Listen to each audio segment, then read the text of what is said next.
Shalom Bapak Ibu, saudara-saudara yang diberkati oleh Tuhan. Pada minggu ini kita kembali bertemu dengan pemberitaan kebenaran firman Tuhan.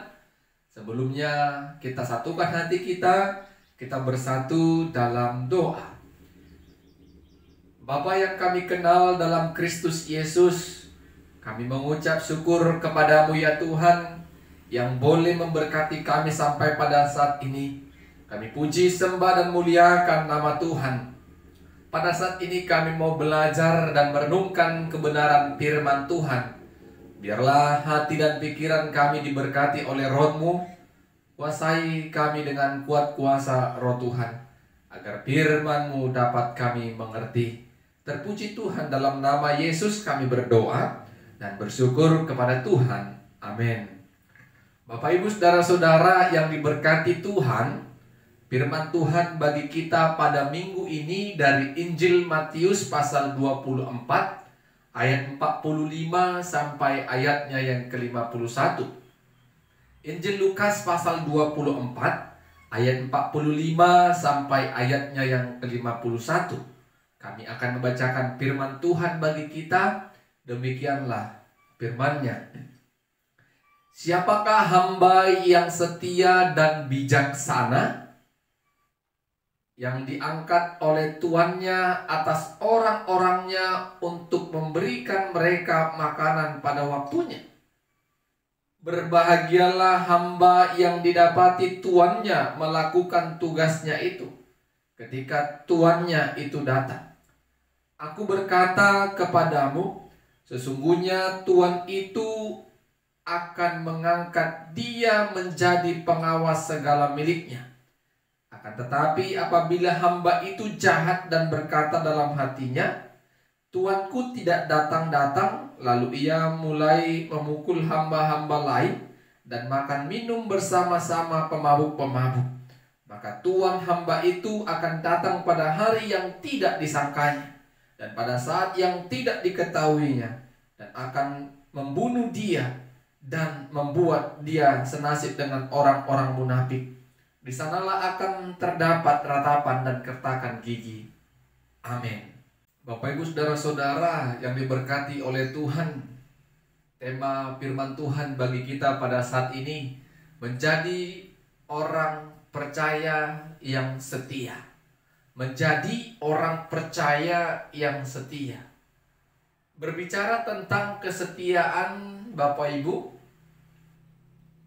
berarti orang yang berpegang teguh pada janji, orang yang taat dan patuh.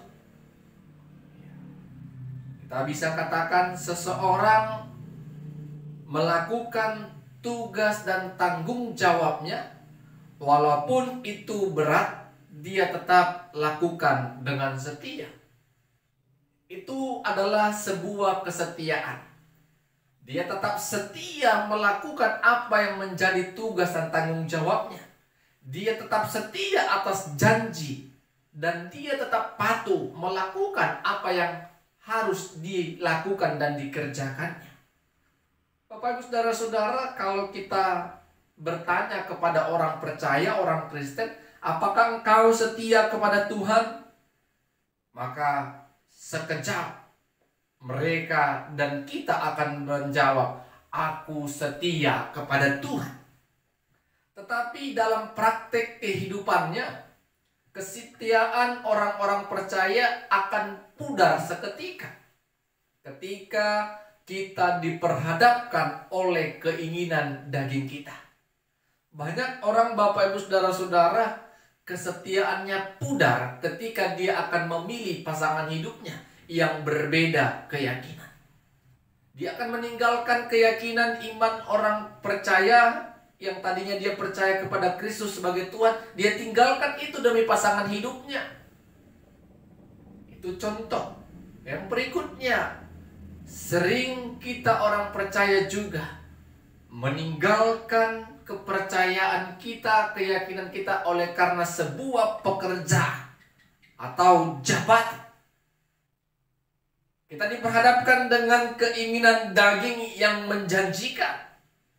Maka Ada juga Bapak Ibu yang meninggalkan keyakinan demi mendapatkan pekerjaan dan jabatan yang lebih baik.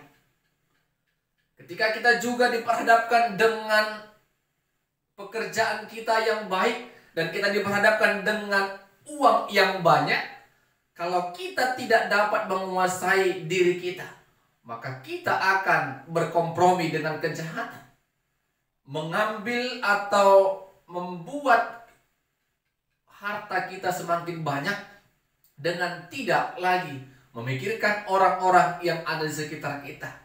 Kesetiaan kita tadi seketika itu juga pudar karena keinginan daging kita. Bapak Ibu saudara-saudara yang diberkati Tuhan, orang percaya mudah mengatakan setia, tetapi ketika kita diperhadapkan sesungguhnya kita sulit untuk mempertahankan kesetiaan itu. Firman Tuhan pada saat ini yang mau kita renungkan dan pelajari bersama-sama. Bagaimana Tuhan memberikan perumpamaan tentang hamba Tuhan yang setia dan hamba yang jahat. Hamba Tuhan yang setia adalah hamba yang melakukan tugas dan tanggung jawabnya walaupun tuannya belum datang. Dia tetap bekerja, dia tetap melakukan tugas dan tanggung jawabnya walaupun tidak dilihat tuannya, walaupun tuannya belum datang ke tempat itu. Tapi sebagai hamba dia ingat pada janji, dia patuh dan taat untuk melakukan segala tugas dan tanggung jawabnya walaupun tidak dilihat tuannya. Disinilah terlihat kalau hamba itu memiliki integritas. Orang yang memiliki integritas adalah orang yang melakukan tugas dan tanggung jawabnya bukan karena ingin dilihat orang, tetapi karena dia juga layak dan harus melakukan apa yang telah ditugaskannya kepadanya. Ketika Tuhan itu datang, Bapak Ibu saudara-saudara, apa responnya? Akan terlihat bahagia dan senang karena melihat hambanya bekerja. Bahkan dia akan memberikan hadiah, yaitu menjadi pengawas atas miliknya. Itulah dampak dari kesetiaan seorang hamba. Tuannya akan senang. Selain senang, tuannya juga akan memberikan respon yang positif dengan memberikan pekerjaan yang lebih baik kepada tuannya, hambanya itu. Berbeda dengan hamba yang jahat. Hamba yang jahat sebelum tuannya datang, dia melakukan hal yang tidak baik. Memukul hamba-hamba lain, makan dan minum, bahkan sampai mabuk-mabuk. Hal yang tidak berkenan pada tuannya. Dia melakukan pekerjaan-pekerjaan yang sesuka hatinya. Dan ketika tuan itu datang, Bapak Ibu, apa responnya? Marah. Marah, bahkan memberikan hukuman kepada hamba yang jahat tadi. Bapak Ibu saudara-saudara yang diberkati Tuhan, sebagai hamba kita tidak tahu kapan Tuhan itu datang. Mau pagi, siang, malam, kita tidak tahu. Yang harus dilakukan oleh seorang hamba adalah melakukan segala pekerjaan, tanggung jawab, dan tugas yang telah diberikan kepada seorang hamba untuk dikerjakan. Walaupun Tuhan itu tidak ada melihat. Begitu juga dengan kita Bapak Ibu saudara-saudara. Kita memiliki tugas dan tanggung jawab yang pastinya berbeda-beda. Tetapi apakah kita melakukan itu dengan penuh tanggung jawab, penuh dengan kesetiaan, atau kita melakukannya dengan paksaan? Ketika kita sebagai hamba Tuhan, pelayan yang melayani di gerejanya, ketika kita sebagai suami, istri, bahkan orang tua, bahkan kita sebagai anak-anak, semua kita punya tugas dan tanggung jawab. Apakah itu kita kerjakan dengan hati yang tulus? Apakah itu kita kerjakan dengan kesetiaan? Orang percaya harus setia. Karena apa Bapak Ibu Saudara-saudara? Kelak kita akan mempertanggungjawabkan apa yang telah Tuhan tugaskan, apa yang telah Tuhan tanggung jawabkan kepada kita. Kesetiaan kita akan teruji ketika Tuhan datang menghakimi, ketika Tuhan panggil kita dari tengah-tengah dunia ini. Kita tidak tahu Bapak Ibu. Yang harus kita lakukan hanya mempersiapkan diri, berjaga-jaga dan waspada dengan melakukan segala perkara dan tanggung jawab dan tugas-tugas kita dengan sebaik-baiknya. Mempersiapkan diri kita dengan sebaik-baiknya. Bukan seperti hamba yang jahat tadi, hidup dengan kesenangan hati, hidup dengan memuaskan nafsunya, tidak lagi memperhatikan kalau dirinya mempunyai tugas dan tanggung jawab di tengah-tengah kehidupannya. Bapak Ibu Saudara-saudara, kita yang masih hidup di dunia ini, berarti Tuhan izinkan tugas dan tanggung jawab harus kita kerjakan. Semua kita punya tugas dan tanggung jawab karena kita adalah hamba. Hamba yang melakukan apa yang telah diperintahkan dan ditugaskan oleh Tuhan, yaitu Tuhan yang menciptakan dan menyelamatkan kita. Mari Bapak Ibu Saudara-saudara, orang percaya yang setia, walaupun kita diperhadapkan dengan keinginan daging, dengan keinginan dunia, berani menolaknya. Karena apa Bapak Ibu? Karena kita harus setia. Setia kepada Kristus yang telah menyelamatkan kita dan mengampuni dosa kita melalui karya salib. Kalau kita tidak setia dan menaruh keyakinan yang penuh, maka semua yang kita katakan dari awal, aku setia menjadi pengikut Tuhan, aku setia menjadi orang percaya, itu semua akan menjadi kesia-siaan. Mari Bapak Ibu Saudara-saudara, jadilah hamba yang setia, bukan hamba yang jahat. Hamba yang setia tetap berjaga-jaga, melakukan tugas dan tanggung jawabnya. Itulah yang mau kita kerjakan. Kiranya Roh Tuhan menolong kita. Tuhan Yesus memberkati. Amin. Kita berdoa. Terima kasih kami ucapkan kepadamu ya Tuhan. Kami memuji dan memuliakan nama Tuhan. Terima kasih buat kebenaran firman Tuhan. Mampukan kami menjadi orang-orang percaya yang setia kepada Tuhan, yang setia kepada setiap kebenaran firman Tuhan. Mampukan kami melawan keinginan-keinginan daging kami, sehingga hidup kami boleh berkenan di hadapan-Mu. Dalam nama Yesus kami berdoa dan bersyukur. Amin. Shalom Bapak Ibu Saudara-saudara. Tuhan Yesus memberkati kita semua. Shalom Bapak Ibu Saudara-saudara yang diberkati oleh Tuhan. Selamat hari Minggu bagi kita semua. Kita mau bersukacita dengan merenungkan kebenaran firman Tuhan pada minggu ini. Namun sebelumnya kita satukan hati kita bersatu dalam doa. Terima kasih kami ucapkan kepadamu ya Tuhan, yang senantiasa boleh memelihara dan memberkati kehidupan kami. Kami puji dan muliakan nama Tuhan. Kami juga bersyukur pada saat ini Tuhan berikan kami kesempatan dan waktu yang baik untuk mendengarkan kebenaran firman Tuhan. Berkati hati dan pikiran kami. Penuhi kami dengan kuat kuasa Roh Tuhan, agar kebenaran firman Tuhan dapat kami mengerti, kami imani, bahkan kami lakukan dalam kehidupan kami. Dalam nama Yesus kami berdoa dan bersyukur kepada Tuhan. Amin.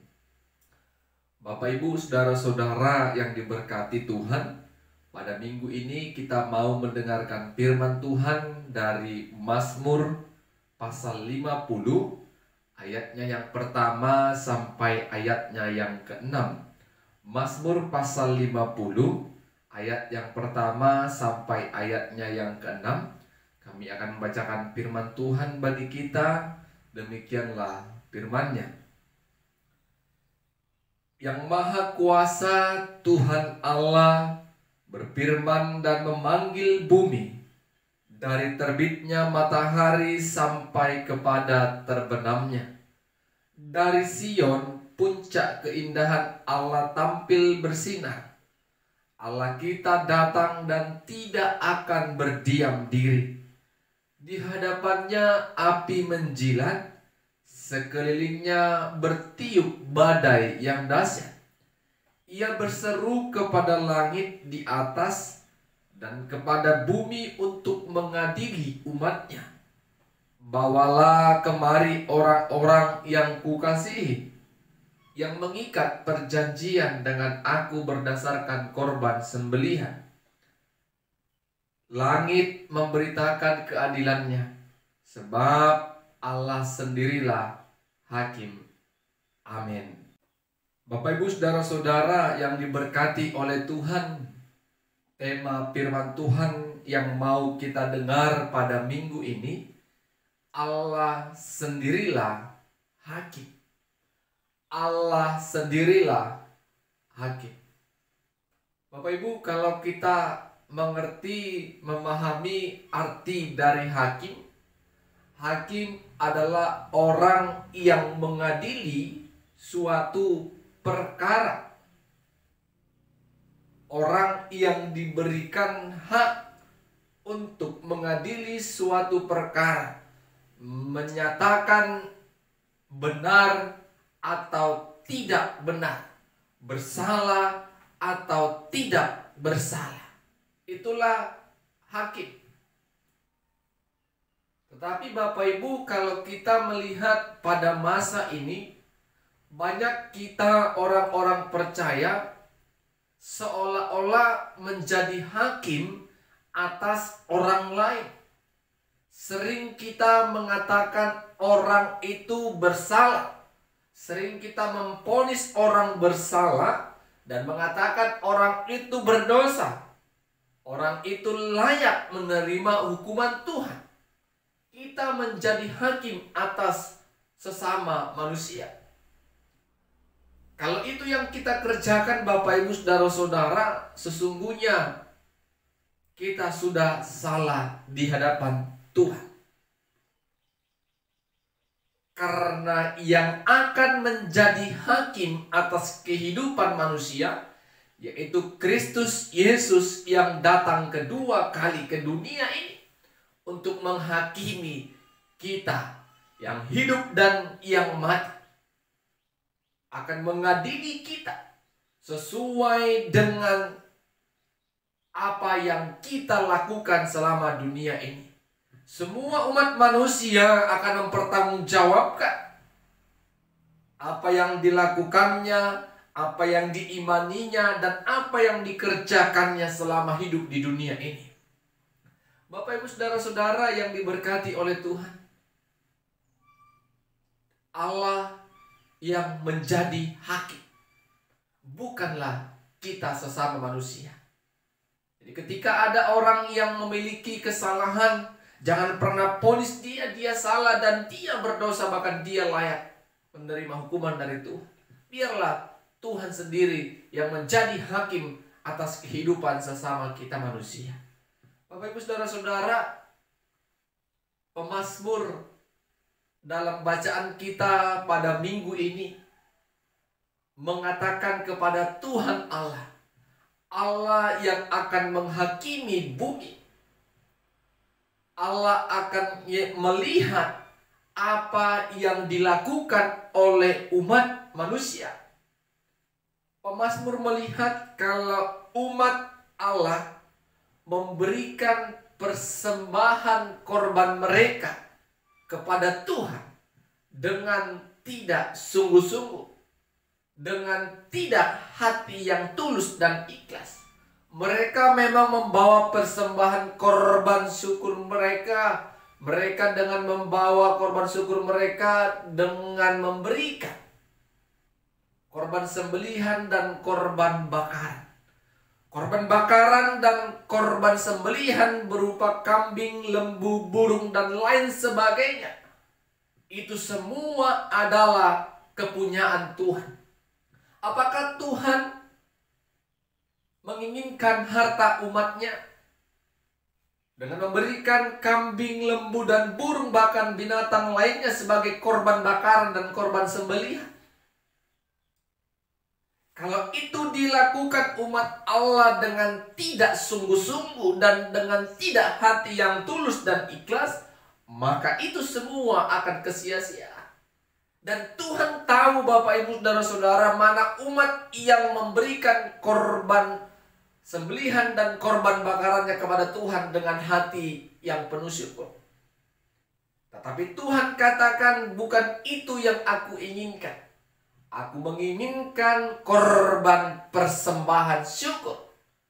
Bagaimana umat Allah diingatkan untuk mensyukuri setiap berkat dan anugerah yang mereka peroleh, yang mereka nikmati.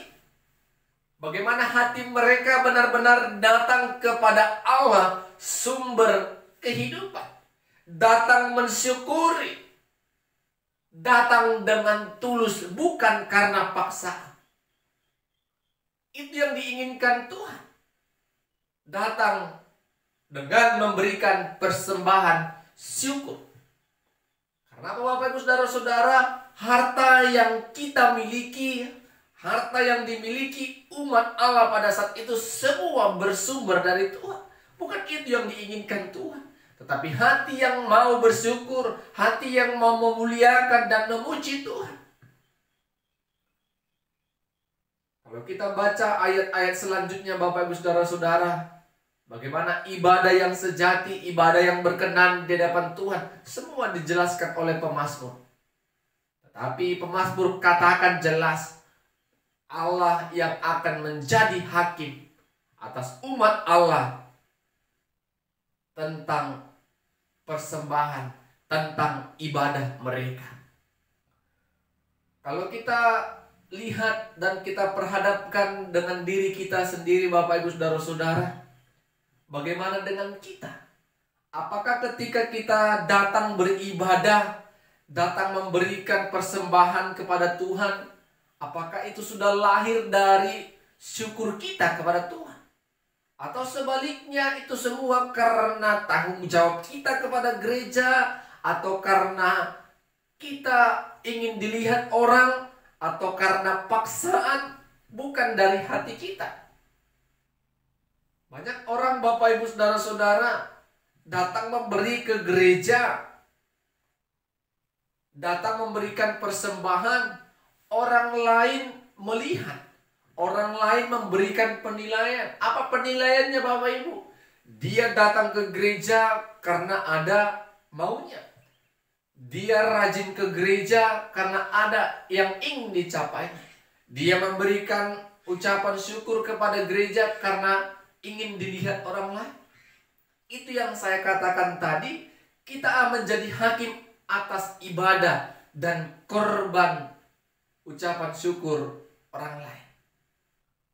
Sesungguhnya, Bapak, Ibu, Saudara-saudara, Tuhan tahu ketika kita datang beribadah, diri kita lah yang kita urusi, dan diri kita fokuskan untuk memuliakan Tuhan, bukan melihat orang-orang di sekitar kita. Kita menjadi hakim atas orang-orang di sekitar kita. Bahkan tak banyak, Bapak, Ibu, Saudara-saudara, kita juga pernah menghakimi orang-orang yang melayani di gereja Tuhan pada saat itu, yang mengatakanlah kurang baik, yang mengatakanlah tidak tepat, yang mengatakan tidak layak.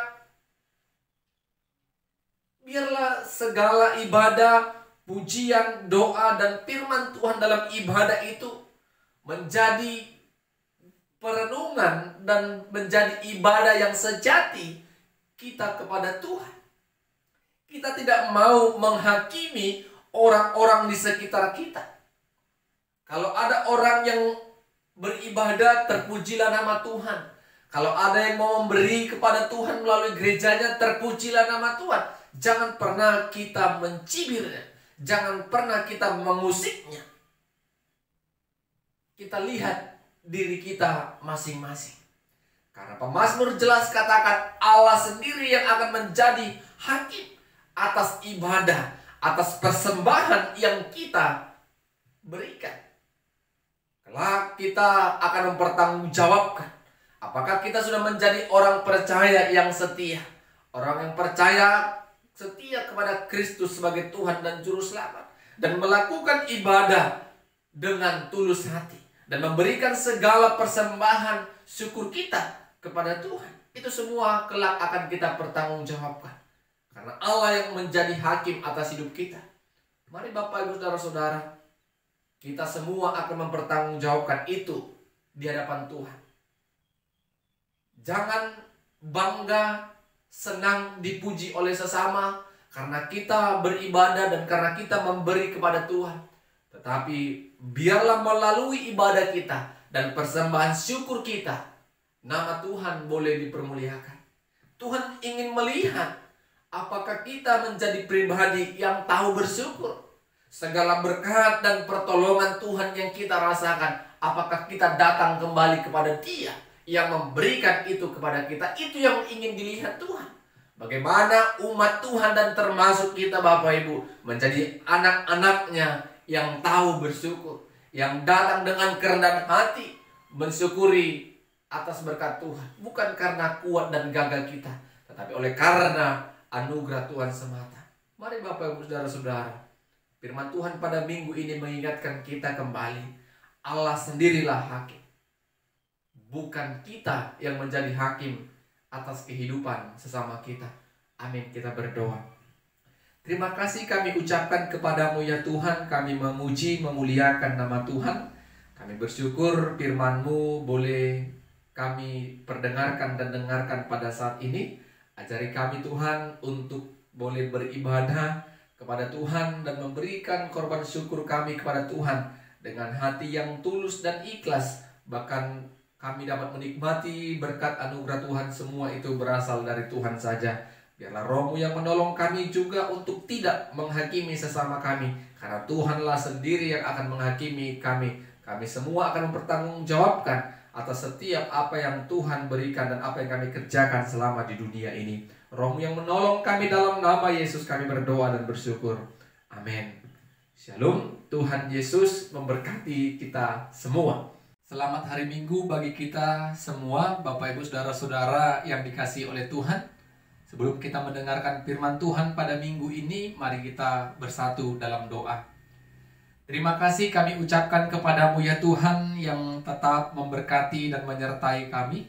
Kami merasakan pemeliharaan dan anugerah Tuhan dalam kehidupan kami. Kami mau bersyukur, Tuhan izinkan kami dan berikan kami waktu untuk mendengarkan firman-Mu. Berkati hati dan pikiran kami, penuhi kami dengan kuasa Roh Tuhan, agar kebenaran firman Tuhan boleh kami imani. Dalam nama Yesus kami berdoa dan mengucap syukur kepada Tuhan. Amin. Saudara-saudara, Bapak Ibu yang diberkati Tuhan, firman Tuhan yang boleh kita dengarkan pada minggu ini dari Lukas pasal 13 ayat 10 sampai ayatnya yang ke-17. Lukas pasal 13 ayat 10 sampai ayatnya yang ke-17. Kami akan membacakan firman Tuhan bagi kita. Demikianlah firman-Nya. Pada suatu kali Yesus sedang mengajar dalam salah satu rumah ibadat pada hari Sabat. Di situ ada seorang perempuan yang telah 18 tahun dirasuk roh sehingga ia sakit sampai bungkuk punggungnya dan tidak dapat berdiri lagi dengan tegak. Ketika Yesus melihat perempuan itu, ia memanggil dia berkata kepadanya, "Hai ibu, penyakitmu telah sembuh." Lalu ia meletakkan tangannya atas perempuan itu, dan seketika itu juga berdirilah perempuan itu dan memuliakan Allah. Tetapi kepala rumah ibadat gusar karena Yesus menyembuhkan orang pada hari Sabat. Lalu ia berkata kepada orang banyak, "Ada 6 hari untuk bekerja. Karena itu datanglah pada salah satu hari itu untuk disembuhkan dan jangan pada hari Sabat." Tetapi Tuhan menjawab dia, katanya, "Hai orang-orang munafik, bukankah setiap orang di antaramu melepaskan lembunya atau keledainya pada hari Sabat dari kandangnya dan membawanya ke tempat minum? Bukankah perempuan ini yang sudah 18 tahun diikat oleh iblis harus dilepaskan dari ikatannya itu, karena ia adalah keturunan Abraham?" Dan waktu ia berkata demikian, semua lawannya merasa malu dan semua orang banyak bersukacita karena segala perkara mulia yang telah dilakukannya. Amin. Bapak Ibu saudara-saudara yang diberkati oleh Tuhan, tema firman Tuhan bagi kita pada minggu ini, mengasihi tanpa ada batasan. Mengasihi tanpa ada batasan. Bapak Ibu, sering kita melihat orang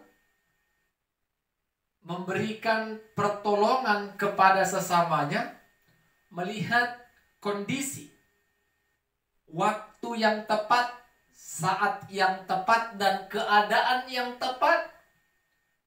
Bahkan ada lagi Bapak Ibu, orang yang memberikan pertolongan kepada sesamanya, dia ingin melihat apakah ketika dia menolong orang tersebut, dia akan kembali mendapatkan pertolongan itu di kemudian hari. Bapak Ibu saudara-saudara, itu yang dikatakan menolong orang lain melihat keadaan dan situasi. Siapa orang yang kita tolong? Bagaimana orang yang kita tolong? Mampukah dia membuat seperti yang kita lakukan kepada mereka? Bagaimana waktunya? Apakah kita terganggu dari segi istirahat, pekerjaan ketika kita menolong orang? Itu adalah kasih yang memiliki batas-batas. Firman Tuhan yang mau kita pelajari pada saat ini, kita mau belajar kasih yang sesungguhnya yang berasal dari Allah. Bapak Ibu, ketika Yesus mengajar di dalam bait Allah, mengajar pada hari Sabat, di mana hari Sabat adalah hari perhentian bagi orang-orang Israel untuk memuliakan Tuhan, untuk menyembah Tuhan dan beribadah kepada Tuhan. Tetapi ketika hari Sabat ini dipakai Tuhan untuk mengajar, dan selain mengajar, dia melihat ada seorang perempuan yang sudah 18 tahun dirasuki oleh roh. Dan perempuan ini dikatakan tidak dapat lagi berdiri tegak karena sakit yang dia rasakan. Karena roh yang mengikat dia selama 18 tahun. Tetapi Bapak Ibu saudara-saudara, ketika Yesus menghampiri perempuan ini, "Hai ibu, penyakitmu telah sembuh." Dan Yesus menumpangkan tangan atas dia. Dan seketika itu juga perempuan itu sembuh, lalu memuliakan Allah. Tetapi Bapak Ibu saudara-saudara, ada hal yang perlu kita perhatikan. Di balik kesembuhan perempuan itu, ada seorang kepala rumah ibadat yang gusar, gelisah oleh karena situasi itu. Dia katakan kepada banyak orang, "Ada 6 hari untuk bekerja. Datanglah dan sembuhkanlah pada hari-hari biasa. Jangan memakai hari Sabat untuk menyembuhkan orang." Bapak Ibu, sentak Yesus tahu perkataan itu diperuntukkan untuk Yesus. Yesus katakan kepada mereka dan orang yang mengatakan itu, "Hai orang-orang munafik, bukankah engkau melepaskan ternakmu, keledaimu pada hari Sabat, membawanya ke tempat minuman? Bukankah perempuan ini sudah 18 tahun diikat oleh kuasa roh? Harus kita lepaskan karena dia anak Abraham." Mendengar perkataan Yesus itu, Bapak Ibu saudara-saudara, semua lawannya terbungkam dan terdiam. Kenapa mereka gelisah? Karena Yesus bisa menyembuhkan perempuan itu. Kemungkinan besar mereka takut.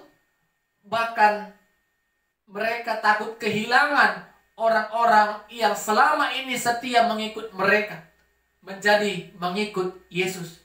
Karena mereka simpati kepada Yesus. Akan banyak orang-orang yang telah menyaksikan peristiwa itu menjadi pengikut Yesus, sehingga mereka gelisah dan gusar. Tetapi Yesus menjawab mereka dengan mengatakan, "Hai orang-orang munafik." Bapak Ibu saudara-saudara yang diberkati Tuhan, bagaimana dengan kehidupan kita? Ada yang perlu kita renungkan dari kebenaran firman Tuhan ini. Yang pertama, ketika kita menolong dan memberikan bantuan, menaruh kasih kepada seseorang, jangan pernah pandang waktu yang tepat. Kapan kita melihat orang itu mengharapkan belas kasihan kita, mari berilah belas kasihan yang dari Allah itu dengan menolong mereka. Karena orang percaya, orang Kristen menolong dan memberikan kasih tidak memandang waktu. Sekalipun istirahat kita terkadang terganggu, pekerjaan kita terkendala, tapi taruhlah kasih kepada mereka yang benar-benar membutuhkan pertolongan kita. Yang kedua, Bapak Ibu Saudara-saudara, jangan pernah kita merasa terganggu ketika orang lain menolong orang yang sedang kesusahan. Karena apa, Bapak Ibu? Mengapa kita harus terganggu orang lain berbuat baik kepada orang yang susah? Kenapa selama ini kita tidak menaruh kebaikan kepada orang yang susah tadi? Tetapi ketika orang yang baik menolong orang yang susah itu kita gelisah. Seperti kepala rumah ibadat tadi. Mengapa selama ini dia tidak menaruh perhatian kepada perempuan itu? Tetapi ketika Yesus menolongnya dan menyembuhkannya, dia gelisah. Kita tidak mau menjadi orang percaya yang seperti itu. Ketika ada orang melakukan kebaikan dan pertolongan kepada orang yang susah, kita katakan, terpujilah nama Tuhan. Karena kita sendiri pun belum mampu menaruh pertolongan dan kasih kepada orang yang membutuhkan pertolongan. Terpujilah nama Tuhan. Jangan pernah kita usik orang yang baik, orang yang telah menolong sesama kita. Dan yang terakhir, Bapak Ibu Saudara-saudara yang diberkati Tuhan, kita harus jeli melihat orang-orang yang di sekitar kita.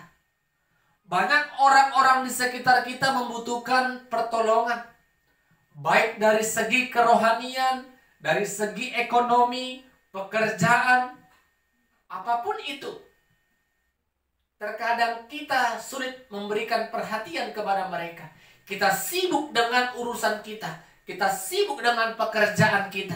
Tetapi kita lupa ada orang di sekitar kita yang terkadang mereka teriak meminta tolong, tetapi kita seolah-olah mengabaikannya.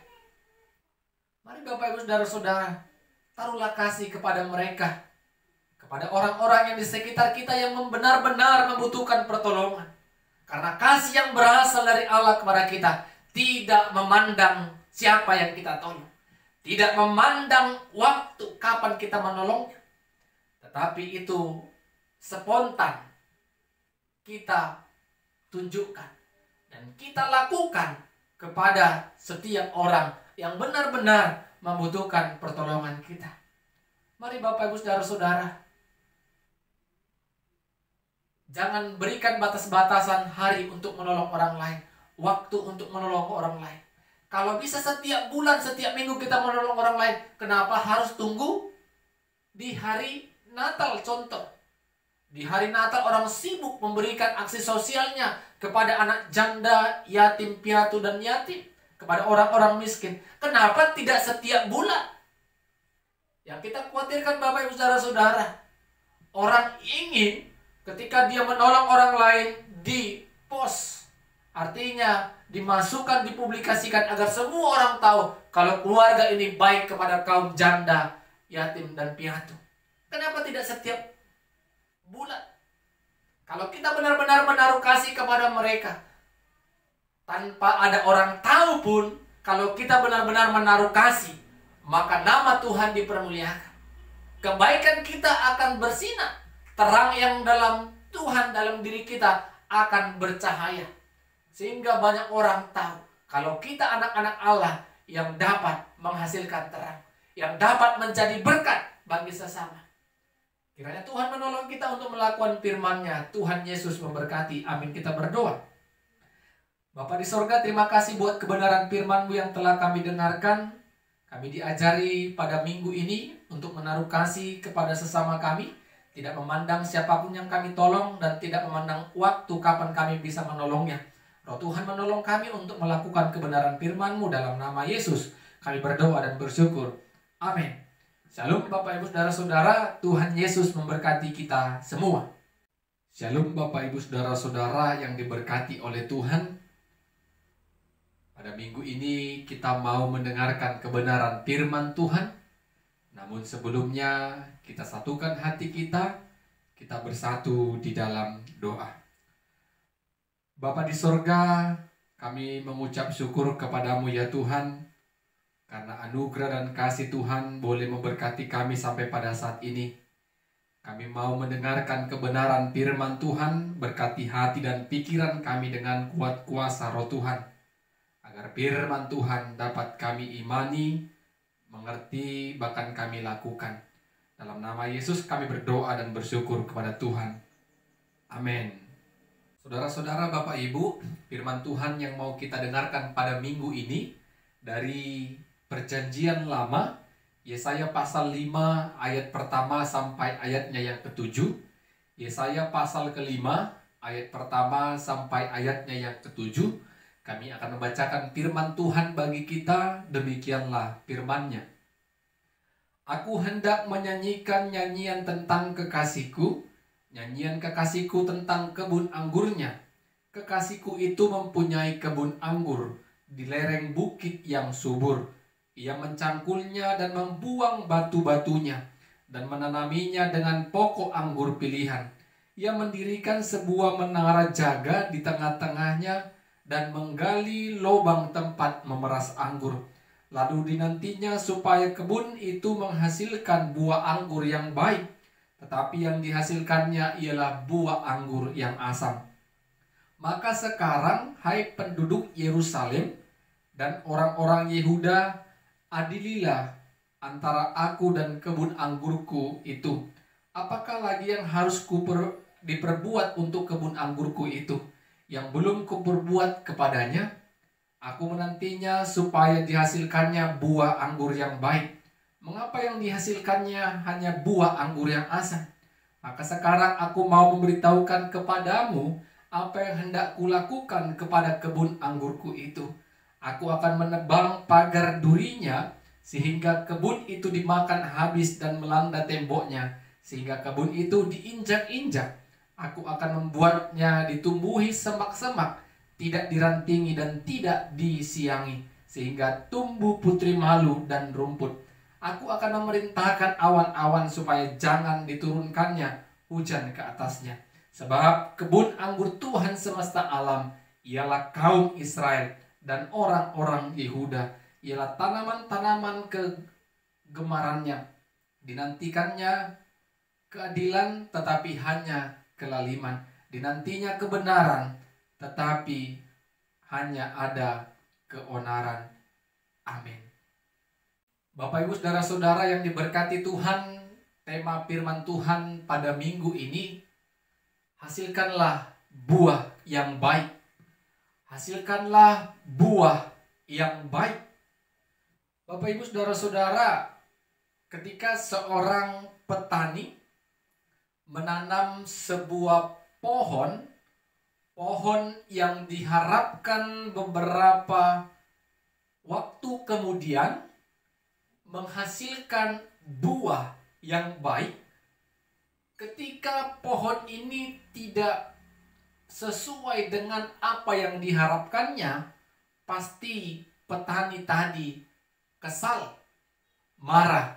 Bahkan kemungkinan besar pohon yang tadinya diharapkan menghasilkan buah yang baik bisa saja ditebang karena kesalnya, marahnya petani tersebut.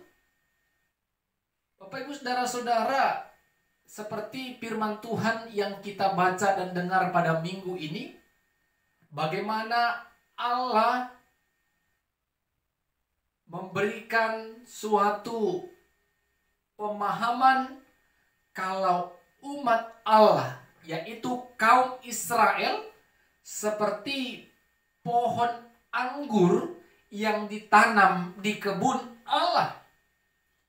Jadi kaum Israel seperti pohon anggur yang ditanam Allah, dirawat dengan baik, diurus dengan baik. Dan Allah menantikan buah anggur yang baik pastinya dari kaum Israel ini. Tetapi Bapak Ibu Saudara-saudara, apa yang diharapkan Allah tidaklah sesuai. Karena kaum Israel bukan menghasilkan buah yang baik, tetapi buah yang asam. Bukan anggur yang baik dihasilkan dari pohon anggur itu, tetapi anggur yang asam rasanya. Artinya apa Bapak Ibu Saudara-saudara? Allah sangatlah marah ketika kebun anggur yang diharapkan akan menghasilkan buah yang manis dan baik, tetapi hasilnya adalah anggur yang asam. Apa yang harus dilakukan Allah Bapak Ibu Saudara-saudara? Teringat tentang kaum Israel sebagai gambaran kebun anggurnya. Dia akan menebang pagar duri. Dan dia tidak akan menurunkan hujan atas mereka. Artinya yang tadinya umat Allah kaum Israel dilindungi dan disertai oleh Tuhan, sekarang Allah tidak lagi membentengi mereka dengan kuasa Tuhan. Yang tadinya Allah memberikan berkat-berkatnya kepada umat Israel, Allah tidak lagi memberikannya. Bahkan Allah mengatakan tidak akan menurunkan hujan atas mereka. Bapak Ibu Saudara-saudara yang diberkati Tuhan, Allah menantikan keadilan dari kaum Israel, tapi yang didapatinya adalah kelaliman. Allah menantikan kebenaran dari kaum Israel, tapi yang didapatinya adalah keonaran. Apa yang diharapkan yang baik yang akan dihasilkan kaum Israel tidaklah sesuai Bapak Ibu Saudara-saudara. Kelaliman dan keonaran itulah yang mereka perlihatkan dan hasilkan. Sehingga Allah menaruh murkanya kepada mereka dan memberikan mereka hukuman sebagai konsekuensi dosa yang mereka lakukan. Bapak Ibu Saudara-saudara yang diberkati Tuhan, sama seperti kita adalah pohon yang ditanam Allah, pohon yang diberikan Tuhan kesempatan untuk tumbuh. Tetapi bagaimana kita dapat menghasilkan buah yang baik, yang manis bagi orang lain? Buah itu berarti menjadi berkat. Buah itu menjadi berkat bagi banyak orang, bukan menjadi batu sandungan. Allah suka kita bertumbuh, berbuah. Karena buah itulah yang akan memperlihatkan kita sebagai orang-orang yang percaya kepada Kristus Yesus sebagai Tuhan dan Juru Selamat yang hidup. Orang Kristen yang hanya bertumbuh belumlah sempurna. Tetapi ketika orang Kristen bertumbuh dan menghasilkan buah dan kehadirannya dapat dirasakan oleh sekitarnya, disitulah terlihat pertumbuhan itu dan buah dari yang dia keluarkan. Kita orang Kristen harus dapat memancarkan kebaikan.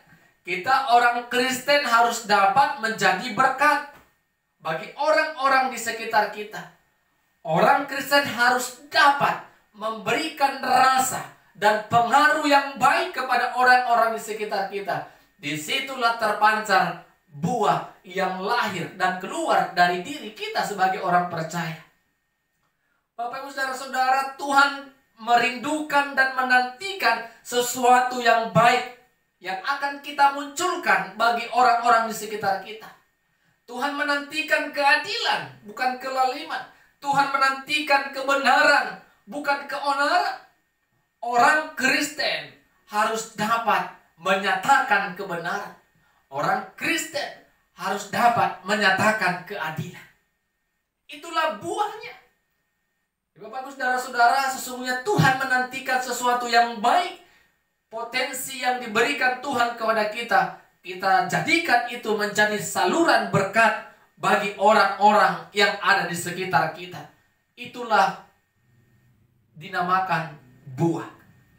Jadi Bapak Ibu saudara-saudara, kita percaya ketika kita hidup sebagai pohon anggur Allah, maka Tuhan mengharapkan kita menjadi pohon anggur yang menghasilkan buah yang manis. Buah yang dapat dinikmati dan dirasakan melalui segala aspek kehidupan kita. Kita bisa menjadi pengaruh dan dampak yang baik bagi orang-orang di sekitar kita. Bukan menjadi dan menghasilkan anggur yang asam. Yang pastinya ketika kita menjadi anggur asam, orang akan mencemooh kita. Orang tidak akan suka kepada kita. Dan orang akan menganggap kita, memandang kita sebelah mata. Tetapi kalau kita menghasilkan buah Bapak Ibu, maka orang melihat di dalam diri kita ada terang Kristus yang mau kita munculkan. Dan atas perbuatan baik kita itu, buah yang baik yang kita munculkan dan lahirkan itu, nama Tuhanlah yang dipermuliakan. Orang akan melihat di dalam diri kita, Allah akan bekerja, Allah berkarya, Allah akan memberkati dan menyertai kita. Jadi mari Bapak Ibu saudara-saudara, berjuanglah menghasilkan buah yang baik. Sehingga buah itu dapat dinikmati. Karena apa Bapak Ibu? Karena Tuhan menantikan buah yang baik itu dari diri kita. Tuhan senang kita bisa menjadi berkat. Tuhan bangga melihat kita, kehadiran kita boleh berdampak positif bagi orang lain. Kiranya Tuhan menolong kita untuk bisa menjadi pohon anggur yang berbuah, yang menghasilkan buah yang manis. Amin, kita berdoa. Firman-Mu mengajari dan mengingatkan kami ya Tuhan untuk menjadi pohon anggur yang menghasilkan buah yang baik, sehingga kehadiran kami boleh menjadi berkat bagi orang-orang di sekitar kami. Roh Tuhan yang menolong kami untuk dapat menghasilkan buah. Dalam nama Yesus kami berdoa dan bersyukur. Amin. Shalom, Tuhan Yesus memberkati kita semua.